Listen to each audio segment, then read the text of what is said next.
Hi friends, പുതിയൊരു informative വീഡിയോയിലേക്ക് എല്ലാവർക്കും സ്വാഗതം.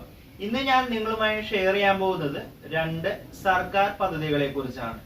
അപ്പോൾ വീഡിയോയുടെ വിശദാംശങ്ങളിലേക്ക് കിടക്കും മുമ്പ് നമ്മുടെ ചാനൽ ആദ്യമായിട്ട് കാണുന്നവരാണെന്നുണ്ടെങ്കിൽ നമ്മുടെ ചാനലിൽ സാധാരണക്കാർക്ക് നിത്യജീവിതത്തിൽ ഉപയോഗപ്രദമായ വീഡിയോസ് ആണ് നമ്മൾ അപ്ലോഡ് ചെയ്യാറ്. അതായത് ഇപ്പോൾ വിവിധ സർക്കാർ സ്കീമുകൾ, വിദ്യാർത്ഥികൾക്കായിട്ടുള്ള സ്കോളർഷിപ്പുകൾ, വിവിധ തൊഴിലവസരങ്ങൾ, വിവിധ ലോൺ സ്കീമുകൾ മുതലായവെല്ലാമാണ് നമ്മൾ അപ്ലോഡ് ചെയ്യാറ്. അപ്പോൾ ഇത്തരത്തിലുള്ള വീഡിയോസ് തുടർന്ന് നിങ്ങൾക്ക് അതാത് സമയത്ത് ലഭിക്കുന്നതിനായിട്ട് ചാനൽ ഇതുവരെ സബ്സ്ക്രൈബ് ചെയ്യാത്തവരുണ്ടെങ്കിൽ ഒന്ന് സബ്സ്ക്രൈബ് ചെയ്യുക. അതുപോലെ തന്നെ വീഡിയോ നിങ്ങൾക്ക് ഇഷ്ടപ്പെട്ടാൽ തീർച്ചയായിട്ടും ലൈക്ക് ചെയ്യുക. ആർക്കെല്ലാമാണ് ഉപകാരപ്പെടുക അവർക്കെല്ലാം ഷെയർ ചെയ്യുക. പിന്നെ ഇപ്പോൾ ഒരു പുതിയൊരു ഓപ്ഷൻ വന്നിട്ടുണ്ട്, ഹൈപ്പ് എന്ന് പറഞ്ഞാൽ. തീർച്ചയായിട്ടും നിങ്ങൾക്ക് വീഡിയോ ഇഷ്ടപ്പെട്ടാൽ ഒന്ന് ഹൈപ്പ് കൂടെ ചെയ്തേക്കാം കേട്ടോ. അപ്പൊ നമുക്ക് വീഡിയോയിലേക്ക് കിടക്കാം.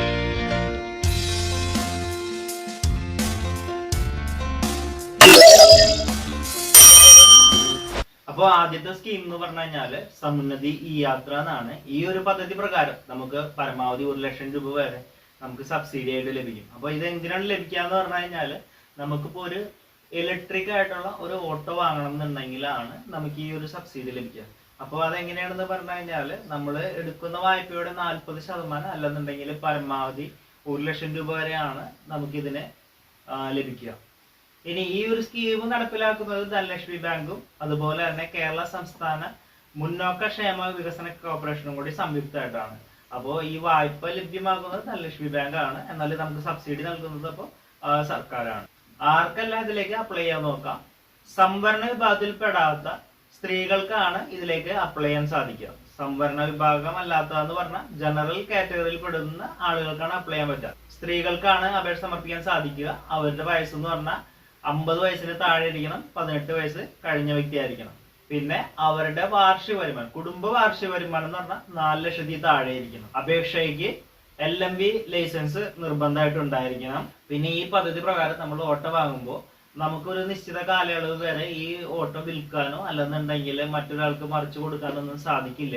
അപ്പോൾ ആ കാര്യങ്ങളെല്ലാം പ്രത്യേകം ശ്രദ്ധിക്കുക. ഇനി രണ്ടാമത്തെ സ്കീം എന്ന് പറഞ്ഞു കഴിഞ്ഞാല് സംരംഭകത്വ നൈപുണ്യ വികസന പദ്ധതി എന്നാണ്. ഈ ഒരു പദ്ധതി പ്രകാരം നമുക്ക് ആട് വളർത്തല്, പശു വളർത്തല്, തൂശനില, മിനി കഫേ എന്നീ പ്രൊജക്ടുകളാണ് ചെയ്യാൻ സാധിക്കുക.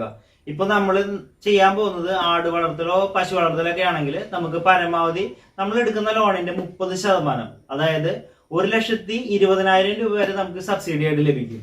അതുപോലെ തന്നെ ഇപ്പൊ നമ്മളിപ്പോ ഒരു തൂശനില മിനി കഫേ ആണ് ചെയ്യാൻ ഉദ്ദേശിക്കണമെന്നുണ്ടെങ്കിൽ നമ്മൾ എടുക്കുന്ന ലോൺ എമൗണ്ടിന്റെ 60% പരമാവധി 2 ലക്ഷം രൂപ വരെയാണ് നമുക്ക് ഇതിൽ സബ്സിഡി ആയിട്ട് ലഭിക്കുക. ഇനി തൂശനില മിനി കഫേ പ്രൊജക്ട് ആണ് നമ്മൾ ചെയ്യാൻ ഉദ്ദേശിക്കണമെന്നുണ്ടെങ്കിൽ, നമ്മളിപ്പോ ഗ്രാമപ്രദേശത്താണ് ഇത് ചെയ്യണമെന്നുണ്ടെങ്കിൽ നമുക്ക് പരമാവധി 1.5 ലക്ഷം രൂപ വരെയും, അതല്ല നമ്മളിപ്പോ ഒരു നഗരപ്രദേശത്താണ് നമ്മളിത് ചെയ്യാൻ ഉദ്ദേശിക്കണമെന്നുണ്ടെങ്കിൽ നമുക്ക് 2 ലക്ഷം രൂപയും കിട്ടും. അതായത് എങ്ങനെയാണെന്ന് പറഞ്ഞാൽ ലോൺ എമൗണ്ടിന്റെ 60%, എന്നാൽ പരമാവധി ഇപ്പൊ ഗ്രാമപ്രദേശത്താണെങ്കിൽ 1.5 ലക്ഷം രൂപയും, ഇനി നഗരത്തിലാണെന്നുണ്ടെങ്കിൽ 2 ലക്ഷം രൂപയാണ് പരമാവധി നമുക്ക് സബ്സിഡി ആയിട്ട് ലഭിക്കും.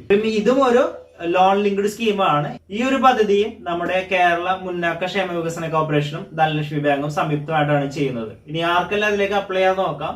സംവരണ വിഭാഗത്തിൽ പെടാത്ത, അതായത് ജനറൽ കാറ്റഗറിയിൽ പെടുന്ന വ്യക്തികൾക്കാണ് അപ്ലൈ ചെയ്യാൻ സാധിക്കുക. അവർക്ക് 18 വയസ്സ് പൂർത്തിയായിട്ടുണ്ടാവണം. വ്യക്തികൾക്കോ അല്ലെങ്കിൽ 4-5 പേരടങ്ങുന്ന സംഘങ്ങൾക്കോ ഇതിലേക്ക് അപേക്ഷ സമർപ്പിക്കാൻ സാധിക്കുന്നതാണ്. അവരുടെ കുടുംബ വാർഷിക വരുമാനം 4 ലക്ഷത്തിൽ താഴെ ആയിരിക്കണം. കഴിഞ്ഞ 3 വർഷത്തിനിടയിൽ നിങ്ങൾ ഇത് അപേക്ഷിച്ച് നിങ്ങൾക്ക് കിട്ടിയിട്ടുണ്ടെങ്കിൽ ഈ പ്രാവശ്യം അപേക്ഷ സമർപ്പിക്കാൻ സാധിക്കുന്നതല്ല.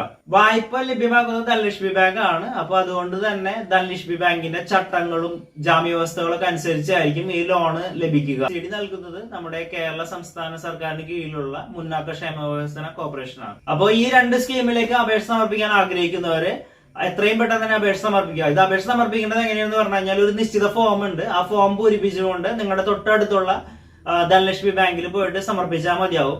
ഇനി ആർക്കെങ്കിലും ഫോം വേണമെന്നുണ്ടെങ്കിൽ ഇതിന്റെ അപേക്ഷാ ഫോം സമുന്നതിയുടെ ഔദ്യോഗിക വെബ്സൈറ്റിൽ ലഭ്യമാണ്. ഇനി നിങ്ങൾക്ക് വേണമെന്നുണ്ടെങ്കിൽ ജസ്റ്റ് ഒന്ന് കമന്റ് ചെയ്താൽ മതി, ഞാൻ നിങ്ങൾക്ക് തരാട്ടോ. സമുന്നതി ഈ യാത്ര സ്കീമിന്റെ അപേക്ഷ സമർപ്പിക്കാനുള്ള അവസാന തീയതി ഒക്ടോബർ 10 ആണ്. അതുപോലെ തന്നെ സംരംഭകത്വ നൈപുണ്യ വികസന പദ്ധതിയുടെ അപേക്ഷ സമർപ്പിക്കാനുള്ള അവസാന തീയതി ഒക്ടോബർ 8 ആണ്.